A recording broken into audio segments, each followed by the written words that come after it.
விஷம் தரிக்கவில்லை, முன்னாளில் காதல் பழக்கமில்லை.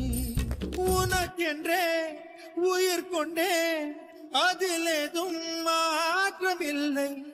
பிரிவென்றால் உறவுண்டு, அதனாலே வாட்டமில்லை.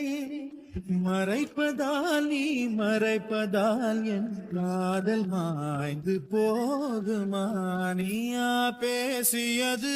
தம்பி, நீ இப்பதான் வில்ல, அவன் அப்பவே வில்ல.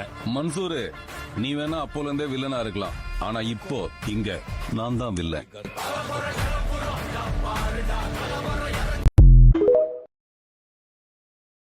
பூங்காற்றே கொஞ்சம் உண்மை சொல்ல வருவாயா?